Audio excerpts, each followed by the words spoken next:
So I'm just watching the people pop on here.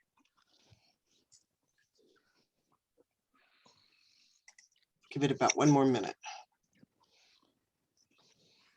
I just left a meeting in nationwide, 315 participants on the Zoom meeting.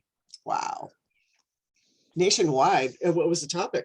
It's ham radio, but it was presented by North Carolina and how they incorporate what's called Oxcom, how they organize auxiliary communications. Oh, no wonder. That would be a great draw for people. So, all right.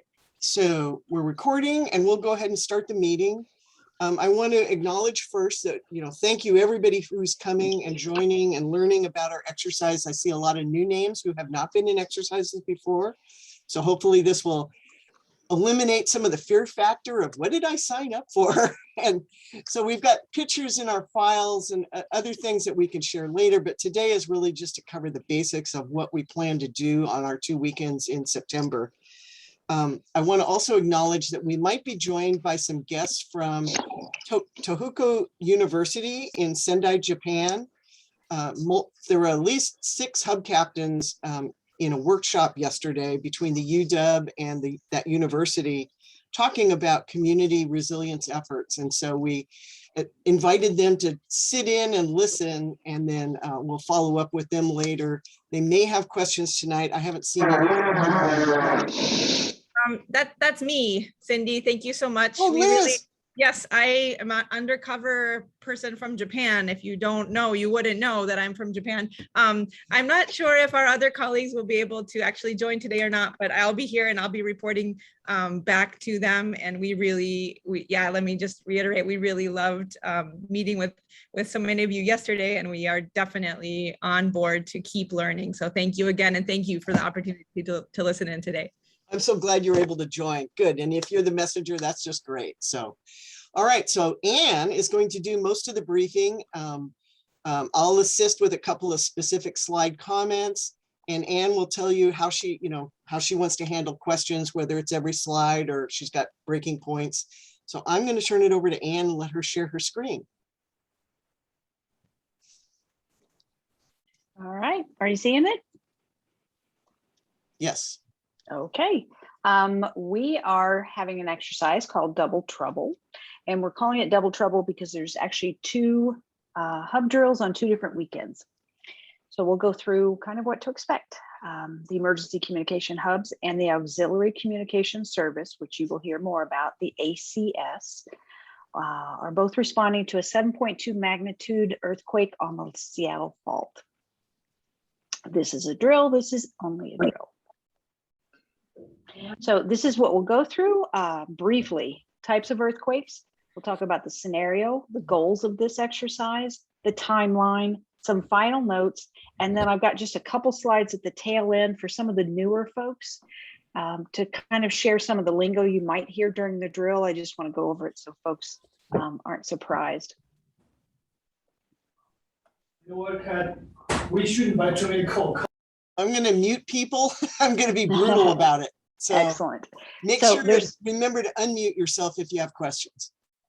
3 types of earthquakes. The first one is a deep earthquake, and because it's deep, we don't feel them as much. Those are the most common. The last one we had that folks might remember is back in 2001. That was the Nisqually earthquake. That was 30 miles down. Did quite a bit of damage, but because it was so deep, it wasn't near as bad as it could have been. The one that we call the big one, they're all known as subduction zone earthquakes. Those are always the strong ones. Our particular subduction zone earthquake is called the Cascadia subduction zone, and that's because it's off the coast of Cascadia. So here's a picture of it. It runs through several states, and if that were to slip, that would create quite the tsunami on the coast and lots of damage. And the damage would be widespread because it covers such a long area. It's like 700 miles, I think that fault line is. And then the last type of earthquake is a shallow earthquake. Our particular concerning shallow earthquake is the Seattle fault. This is where it runs.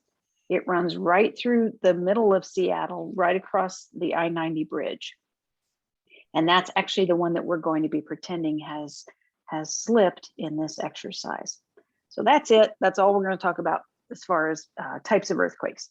The overall goal of this exercise, to concentrate all of our volunteers into a single hub location. Actually, in our case, we're doing 2 locations. We want to practice together. We want to focus on the job training for all of our roles, share different ways of doing things, and capture the new best practices with thorough debriefs. So that's the overarching goal.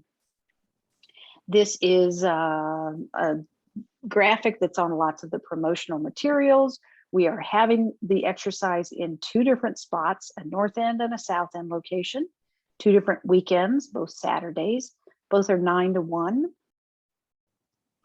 Here's a little bit more detail. You've probably gotten this in an email already. The left-hand side is Maple Leaf. So this is the first exercise. September 18th is the Saturday. We will be down here near, this is the playground in Maple Leaf. We will be near the playground. That's where the hub will be set up. And then that auxiliary communication services team, the radio folks, they will be up here. I'd So like we to, will, yeah, I'd Go like ahead, to Cindy. note that we have not got the permit secured yet. We haven't heard that you can or can't. If the shelter is already reserved, you're just going to be a little bit south of it is all. yeah, for the radio guys. And then Jefferson Park, this one's maybe a little more confusing. It's just a larger park. So down here is the Jefferson Community Center. This is Beacon Avenue, Jefferson Community Center. These are the tennis courts. And in most of the advertising, we're saying that it is the hub operations will be near or west of the tennis courts. And then the radio team is just a little bit further northwest of them. So I'm happy to answer more questions about directions if you need closer to the date. So let's talk about our scenario. We have had an earthquake along the Seattle Fault, which is that shallow earthquake that runs right through downtown. It happened 10 a.m. on a Friday morning. Kids are in school. So this is, let's pretend this is post-pandemic and more of us are out and about during the week. Kids are in school. The Emergency Operations Center did activate, and at that point, more folks were in the office than outside and working from home. So the EOC activated. They called in the auxiliary communication service folks. They activated the ham radio operators that operate under them. Communications are down as to be expected. Again, we had a 7.2 magnitude quake along the Seattle Fault. So most types of communications are down. Water pressure is either non-existent or at least unreliable across the city. Natural gas, even if the gas lines worked, it was all taken down centrally so that we don't have as many fires and there's not as many gas leaks. And then transit, it automatically stops. Bus drivers, light rail drivers, all those folks know to stop immediately if there's an earthquake and just sit tight until they know what's possible. So all public transit goes offline and bridges are closed across waterways. So the response on Friday, hub volunteers actually set up the hub and they worked until curfew. So city did get message out to the participants that could get a message that there was a curfew. Everybody needs to go home by 9 o'clock. We'll figure more stuff out in the morning. So the hub was working Friday until about 9 o'clock. We agreed to return at 9 the next morning. We closed down for the night, but we left everything in place. So our goal is to have the hub set up with stuff already going on at 9 a.m. when we start the drill. So there will be messages on the information board. There will be needs and resources posted waiting to be matched. We want to start this drill with a lot going on already. We don't want to have to build steam from ground zero. So stuff will already be in place. Over the night, Friday night, we had 2 strong aftershocks, 1:26 in the morning and 4:48 in the morning. So none of us got much sleep. And then Saturday morning comes and we'll talk about what that looks like. The scenarios are going to be very broad. We're contacting as many folks as we can think of to ask them to send actors. Our goal is to overwhelm the hub, like we assume we will be overwhelmed after a large earthquake. So all kinds of folks, whether they, no matter what language they speak, those with access and functional needs, we would love to have them show up. Just as many folks as we can get there as possible. We will have injects written for as many folks as we can, possibly handle. And the situations will vary. Neither one of our hub locations have much in the way of liquefaction issues, although that will throw something in. We are not in a tsunami zone, so we're probably not going to be dealing with that. But lots of different scenarios of varying degree of severity. We're just going to ask everybody to do their best. There will be sometimes when the city of Seattle will ask the hub captain or the hub volunteers for information. It's called a situational awareness. It's called a situational report, a sit rep. And if you can't figure out the information as a hub captain or the information officer, if you can't figure it out, then just put no or make up some information. And I do want to say that ACS has really emphasized with us accurate recording of real street addresses and stuff like that. But with us having to write scenarios for 2 locations, we're going to give you addresses we know are not really in the neighborhood, like 1244 Elm Street. So it's important you get the address you're given correct and that it is written down correctly, but don't worry that it's not in the Jefferson or Maple Leaf neighborhood. We just have to have a little fudginess there. So I'm going to turn this over to Cindy. She's going to talk a little bit more about what ACS is wanting to do on this exercise. Yep. And this is a non-complicated chart because this drill for a change is going to be sort of non-complicated. ACS is going to participate with us and provide radio operators at each hub. So those ACS radio operators, that is a kind of a bonus for us this year. We don't generally depend on that, but that will give them the operations at the hub, and that radio operator will transmit from the hub any priority messages and will receive from the sector the messages coming out of the EOC. But the city's not, as far as we know, we're planning on them not activating the EOC for real world. So the message chain is just simulated from the EOC to the sector, and then the sector passes it to the hub. So the information flow to hub captains is exactly the same.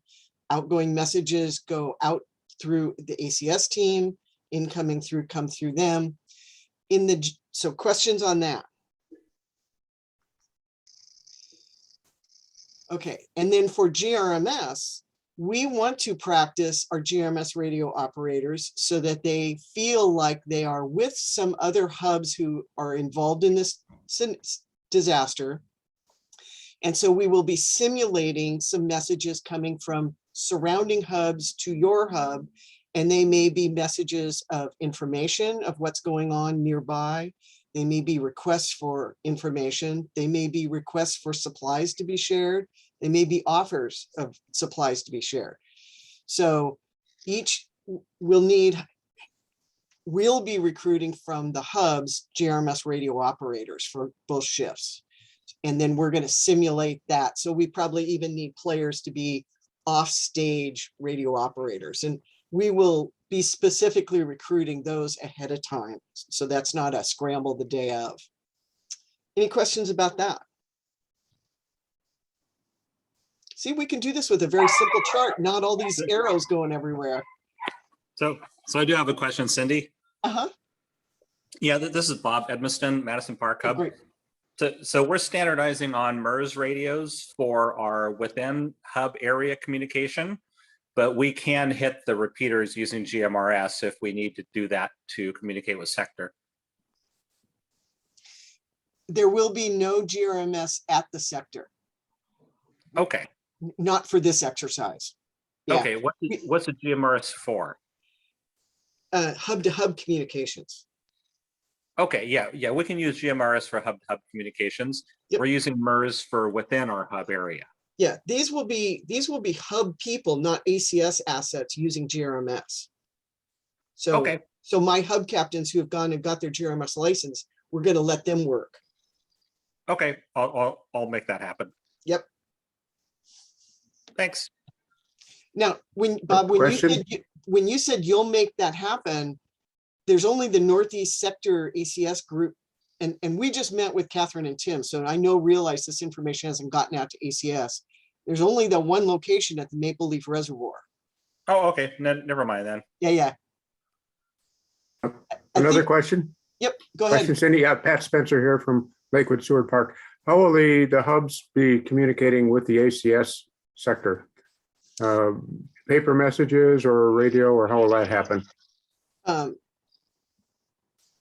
It will be ICS 213s, and Ann's got a copy of that down below. So if we have a priority message that needs to go to the city, for example, your radio assistant will be transcribing whatever chicken scratch he got onto an ICS 213, so it can be read by the ACS radio operator at the hub to the sector. All right, great. Thank you. Any other radio questions? Cool. Okay, pressing forward. 5 goals of our exercise. Goal number 1, overwhelm the hub, basically. Enough volunteers and enough actors so that all areas of the hub are active, engaged, and the processes receive a thorough testing. So Cindy and I are going to act as exercise directors or sort of co-hub captains. Definitely available for consultation for any of the jobs, but definitely, standing close to the hub manager. Our goal is to notice and fix bottlenecks and any other issues we see as we go along. And then we want every position to be tested. That's the volunteer coordinator, that's the resource manager, that's the medical person, that's the reunification officer. It's all those 12 roles in total. That's our goal. Goal number 2, we want to see on-the-job training. So the first shift of each drill, we're hoping to have every position filled before we show up the morning of. Be advised, if you haven't volunteered for a role, you probably will be put in one. So I would suggest choose the role that you're most comfortable with. So we want to start that first shift with all of the roles filled. Everybody knows what they're doing. And then as we transfer from the first shift to the second, we want to see on the job training, find that person that's going to do the second shift and use the hub role books and whatever other tools you can come up with and train your replacement. We would like to see all hub volunteers that want to have a job in the first shift and on the second shift. That may not be possible. Hopefully we'll have more hub volunteers than we have space. Quick question. Mm-hmm.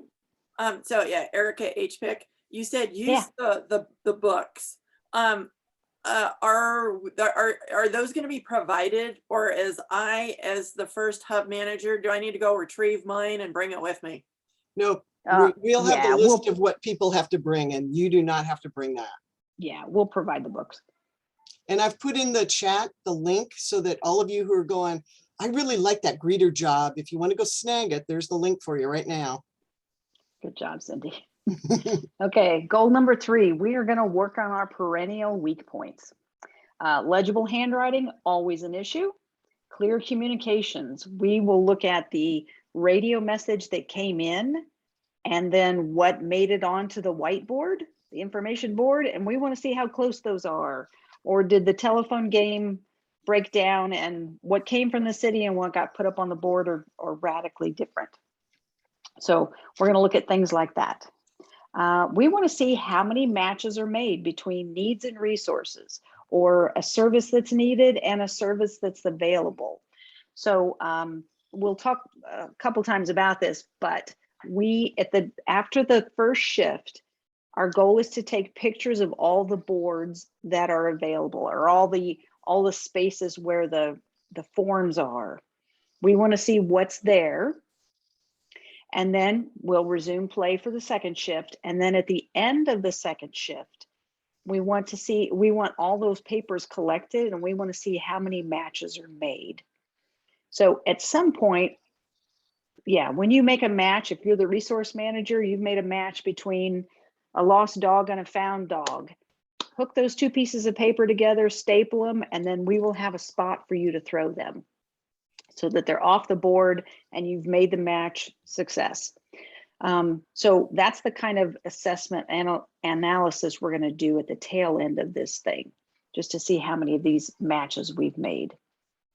Oh, there we go. Snap pictures of the boards when we break, and then keep all papers at the end of the drill. And then we will do some analysis on legible handwriting, message clarity, and the matches made. Goal number 4, we want to show you, so we want to model a really good safety brief, not just tell you to do it, but show you what needs to be included in it. So that's one of our other goals. So we want you to see one, and we want you to see one done well. So a safety briefing should have things like this about personal safety, asking for help if you need it. Nobody's an island. If you see something, say something. Minimize trip and overhead hazards, and restrict public access to operating areas. So keep folks out of spaces they don't need to be in. It just keeps everybody safer. So again, we will model a good safety briefing so that y'all see it. And then part of the go ahead. Sorry, can I ask a question about the safety briefing? Yeah, go ahead, Erica. So we're currently in a pandemic with a resurgence. Is the safety briefing also going to talk about social distancing and mask wearing? Yes, absolutely. I'm pretty sure I hit that a little bit later. And if not, I know that we have our new pandemic appendix, and Ann and I are going to look out there about a week and a half before the exercise.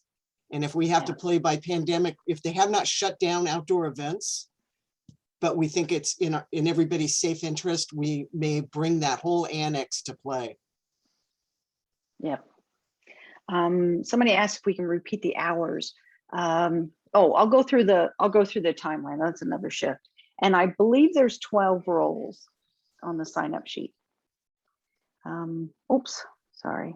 I did not mean to do that. Nothing happened on our screen. There you go. Okay. All right. So part of the safety briefing is thinking about a medical emergency and how are you going to handle it. So where's the first aid kit? Does everybody know where it is? Would it be easy to find if you had to scramble around and look for it? Whoops. 911. If something were to happen during the drill, what's the plan for 911? Where would folks need to go to flag in the ambulance? What's the address? We would stop down the operation, stop down the drill. Do not say the person's name over the radio. And then the hub manager makes some decisions about, they would definitely record that. Can you? Ann, I've lost control of my computer. I can't mute. Oh, well, whoever it was fixed it, so that's good. So the hub manager puts into the log that something happened and then figures out whether or not to proceed with the exercise. So this is all part of a safety plan. Goal number 5, and it's our last one. We want to do really good after action reviews. We want to build it into the system hard so that we don't forget, we don't lose any of this good information we're gathering. Because again, the goal of this hub is to get everybody's brains working at the same time in the same location, and let's truly do some best practices. So going to debrief really well. If for the actors or even the hub managers, if for some reason you have to step away, I'm sorry, I said hub managers, I meant hub volunteers. If you have to step away for some reason, we would like to get your information before you take off. So please see the public information officers, the PIOs, and get your thoughts down before you take off. And we will ask the crowd to do that as well. If they have to leave in the middle of a shift, we will ask them to give us their input. And then this is a new date for the September hubcap meeting. Instead of the 24th, I guess it was, 23rd, would be our typical time. We're moving it to September 30th. Okay, so 7 o'clock.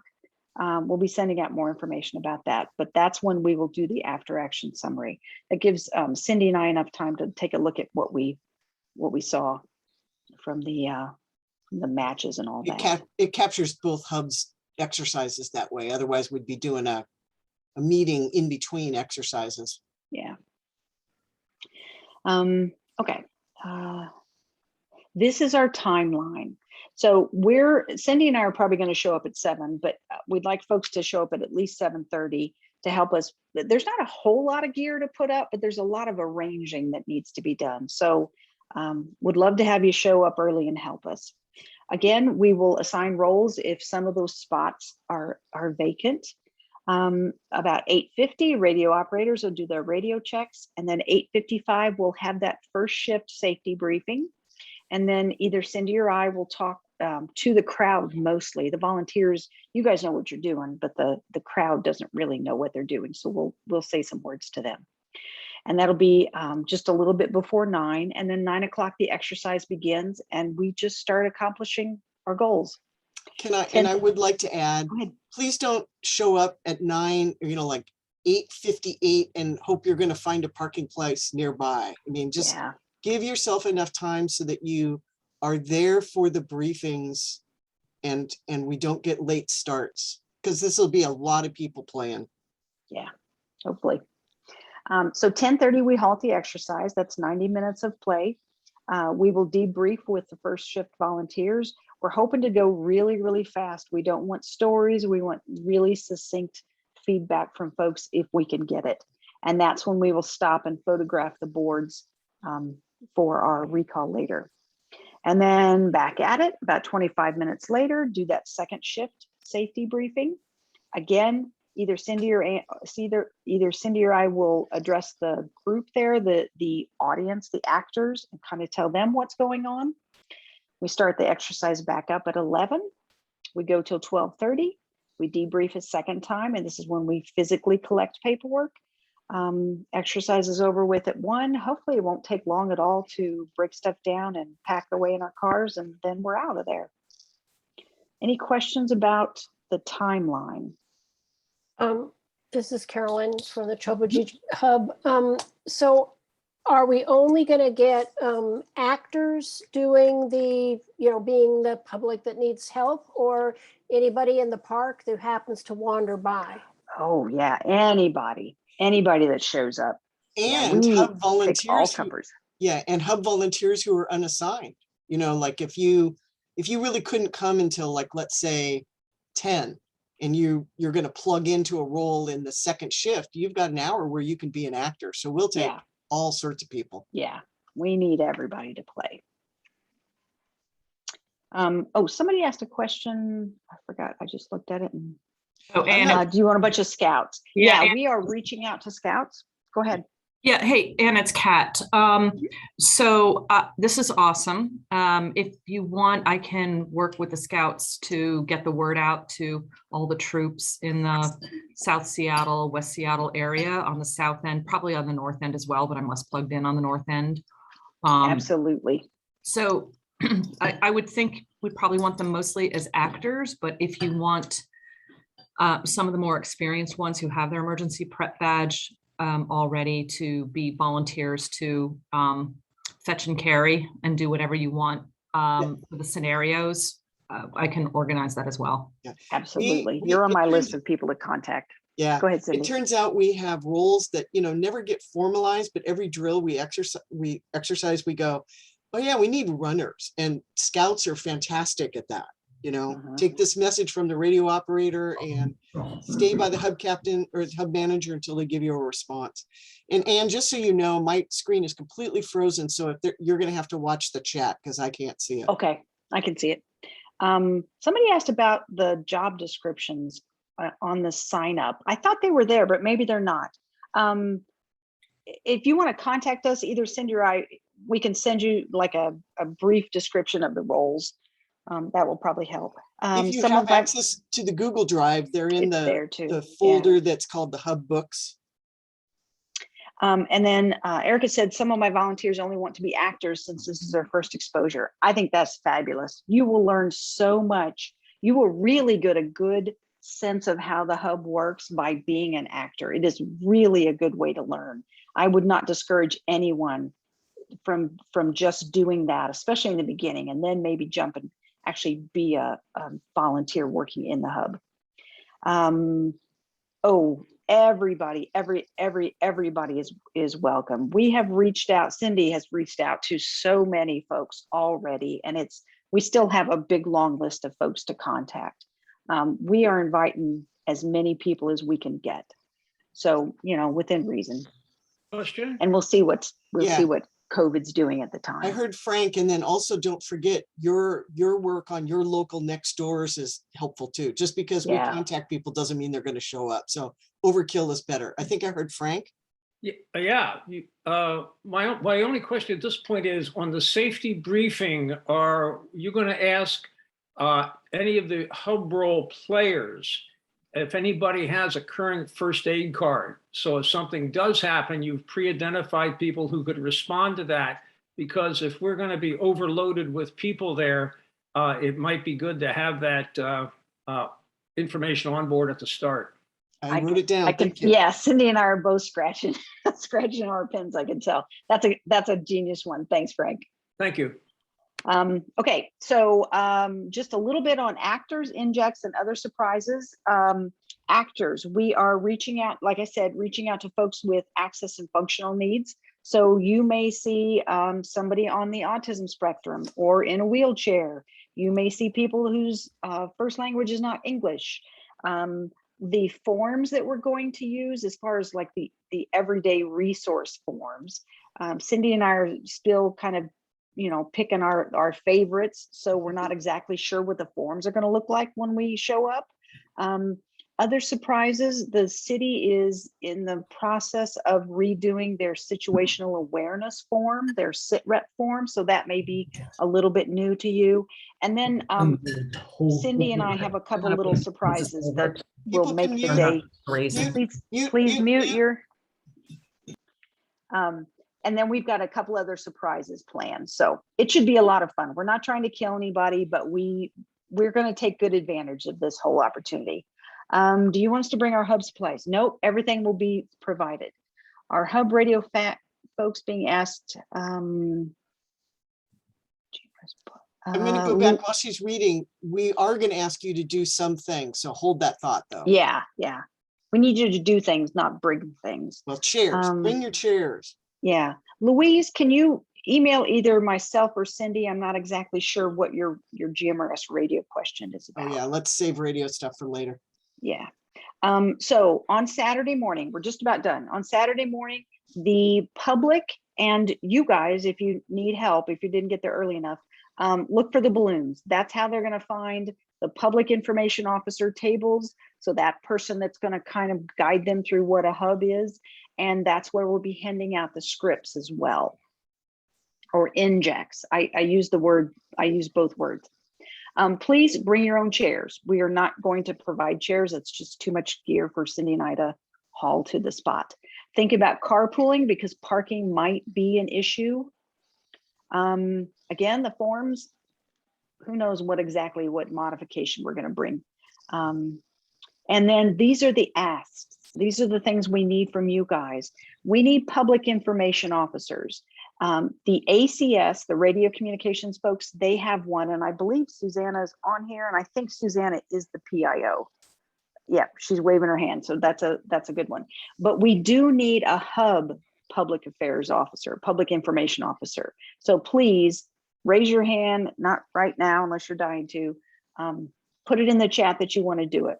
Yeah, or you can go sign up. This is the role. This is the public information for the looky-loos. What is going on here? And so you are outside the exercise explaining to the public what's going on. And we'll have handout information and stuff like that. So it's like a hub outreach table. It's not messaging inside the hub. Right. Somebody asked what an inject is. Inject or script. So it's really it's a piece of paper about yay big, and it has their situation written on it. So we just hand them this piece of paper. They walk up to the greeter and they read their their script, and it says, my wife is 8.5 months pregnant and she's gone into labor and there's no way we can get to the hospital. What do we do? That's their situation. That's their script. So it's literally a piece of paper that they read, and then they get helped by the hub volunteers. Hopefully that answered that question. Excellent, Sandy. I think you'd make a great PIO. Okay, we also need a safety officer. Obviously, we are really plugging this position and this role. So please raise your hand if you want to be a safety officer. And we need one for each shift. It doesn't necessarily have to be the same person, and maybe shouldn't be the same person. We need a photographer. It's something that we always kind of think of late, and nobody involved really in the hub work has the time or the energy or the mind space to do that. So we're thinking maybe if one of y'all has a partner that knows about the hubs and knows enough that they don't really feel like playing but loves to take photographs, we need a couple photographers would be really good. We want to take good advantage of having all these folks together doing good work. We do have a videographer on hand, so there's no reason really to videotape unless you're just dying to. We can always use more of that. And then coffee and snacks. So raise your hand, let Cindy or I know if you would like to help us with this stuff. If you don't, there might not be any coffee or snacks. When Ann and I look at the pile of stuff that we have to bring, Yeah. because we're not operating on a normal hub box, operations. We don't even have a starter kit there. And so it's just overwhelming to think about going and picking up Starbucks at 5 in the morning or something. So each of us would like someone who can, wrangle the food for folks. Yeah, and probably a couple people. If we're bringing coffee for a crowd, we may need, we want it to last for a little bit. Someone asked about what is the use of the photos? Just for promotional materials down the road. The hub video that we put together is made up of lots of photos from drills in the past. So Okay, they're just great to have. The reason why I ask that is because if they plan on being used publicly, we'll have to think about either posting that we are photographing for public use, or have people sign release forms. And then you get into the issue of whether or not people are adults or minors. And the reason why I'm bringing this up is it's not just an issue, but if you are a photographer, having the skill to know how to take good photos that's the back of people's heads so that they're not, it is actually a very interesting and very specific skill. Cool. We are going to post that we're videoing and recording so that people have an option to take themselves out. And we use it mostly for our internal operations, as well as, you'll see a newsletter come out tomorrow, and it's got pictures from past drills so that people can go, oh, that's what that's about. So it's like any normal outreach photo, but because we have a videographer, we were planning on posting that. Yeah.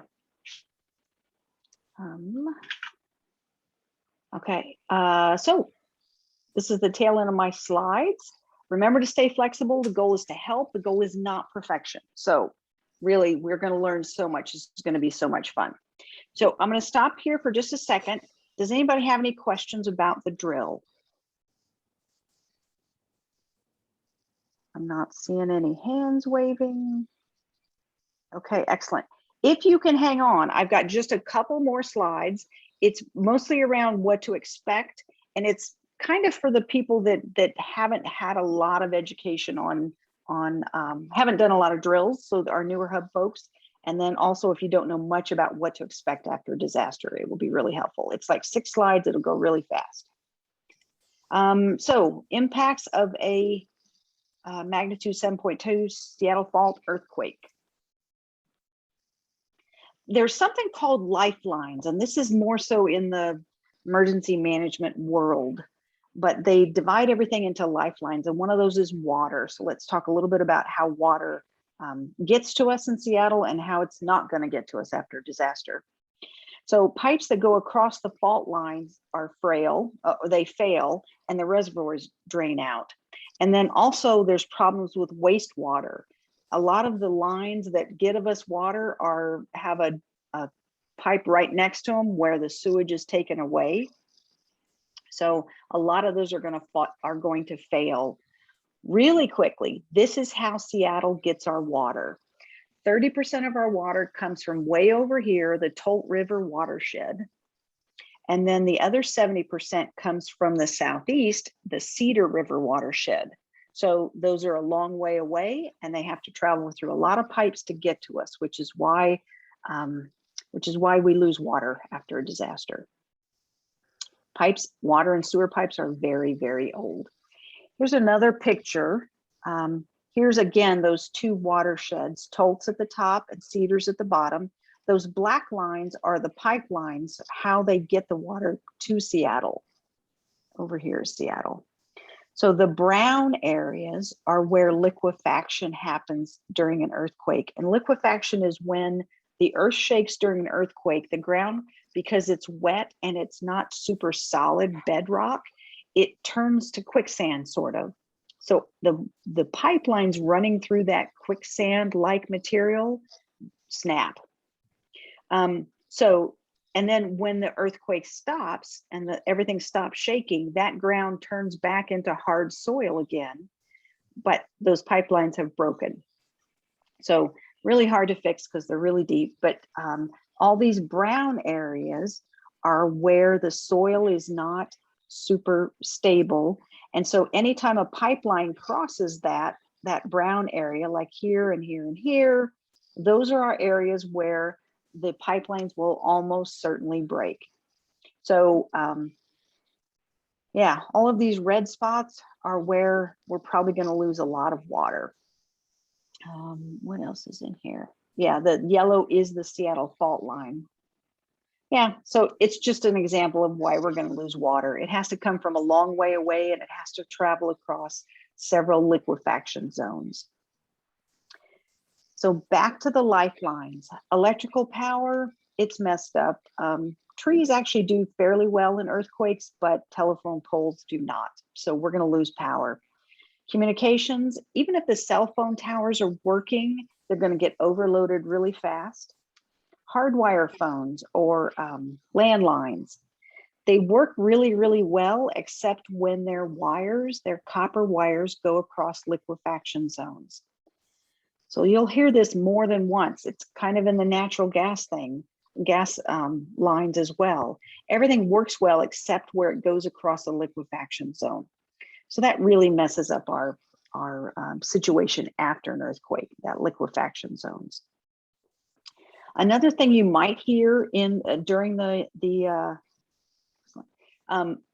drill is something about green and gold routes.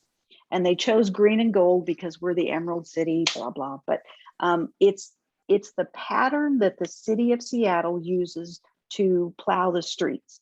So the gold snow routes are streets that are regionally important.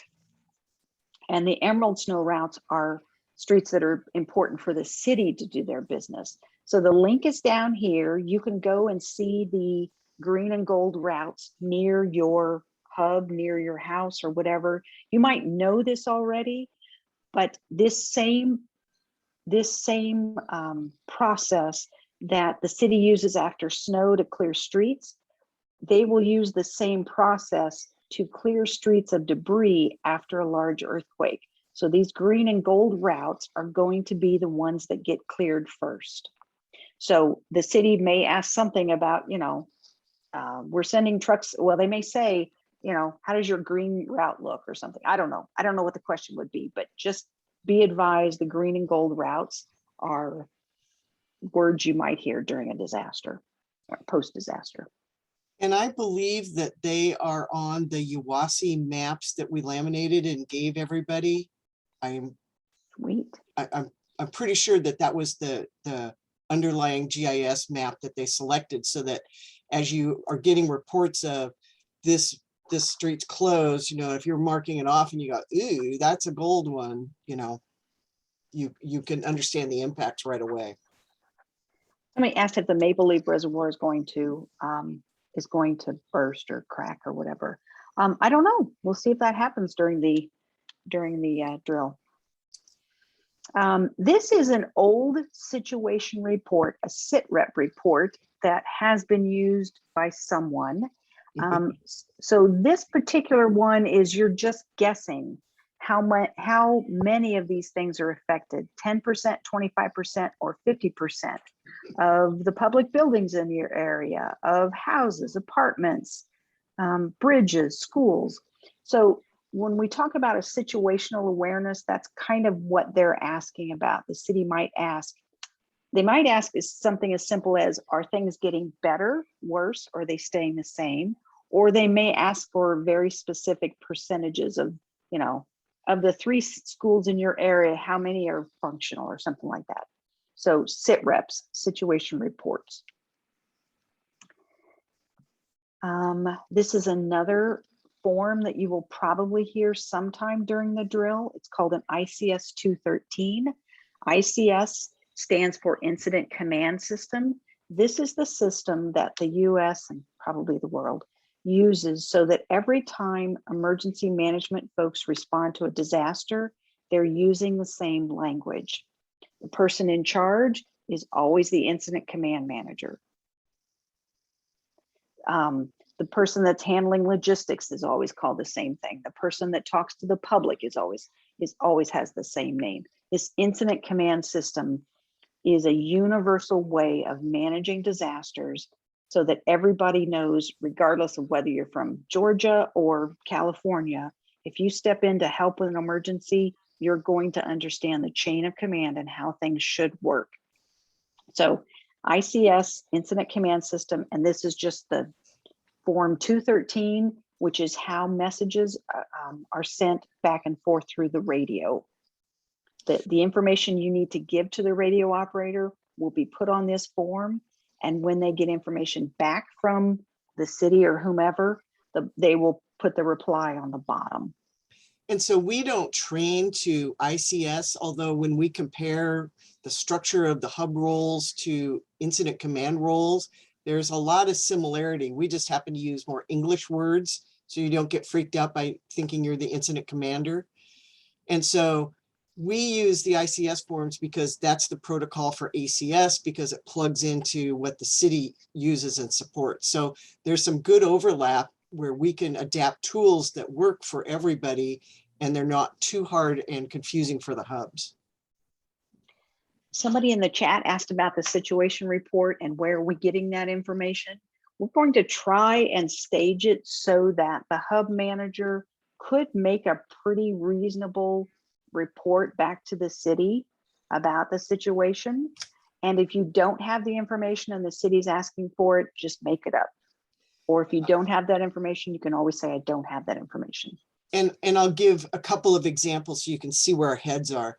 How many shelters have opened in your neighborhood, right? And then that's simply a case of going over and counting how many people have offered their facility as a shelter. Or are there any bridges that have been reported by local citizens as being out?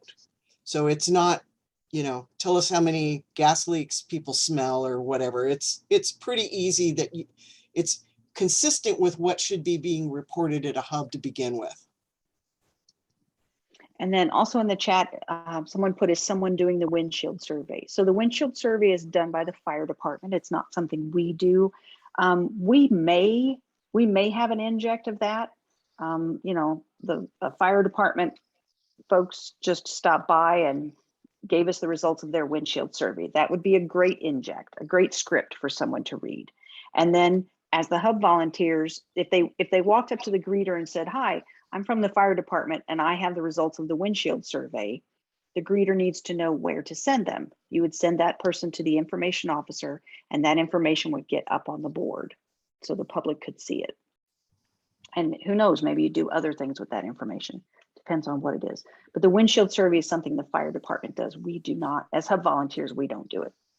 Observation? Sure. When we train people in the 213, because it's going to go to a radio operator, if the information they want to put in, the content has, say, 3 sentences, don't run them together. Keep them separate spatially, because a radio operator is going to want to see how many pieces of information I have to communicate. And if you run them together, then you got to find the period, the capital letter, the whole thing.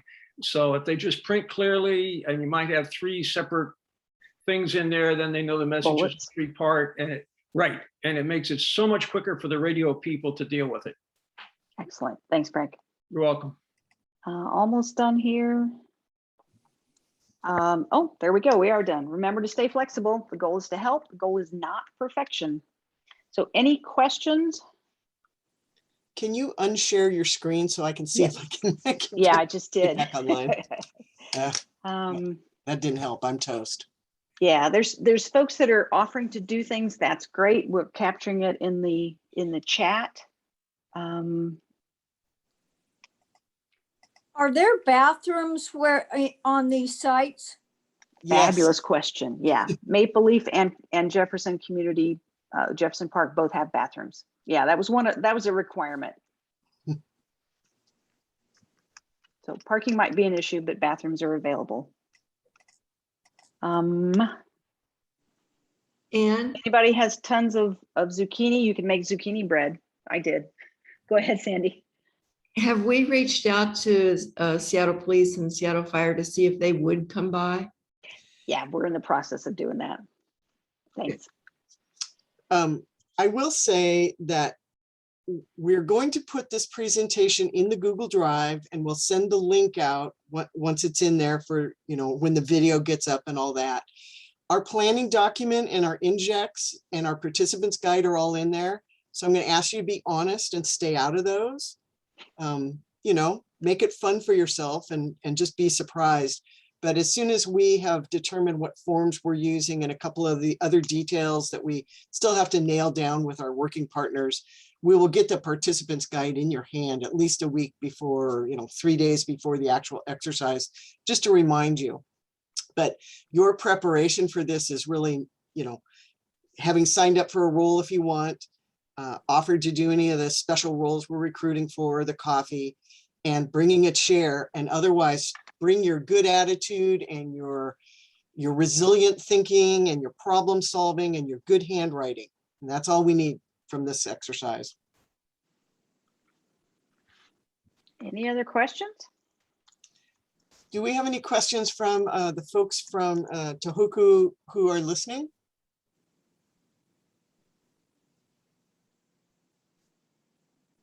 And it's okay if not, we'll catch you at another time. Hi, Cindy. Well, no, I will. I learned a lot. Thank you very much. Just wanted to say Good. hello. Hello, thank you for attending. Thank This you. is wonderful. Excellent presentation. I learned so much. Good. All right.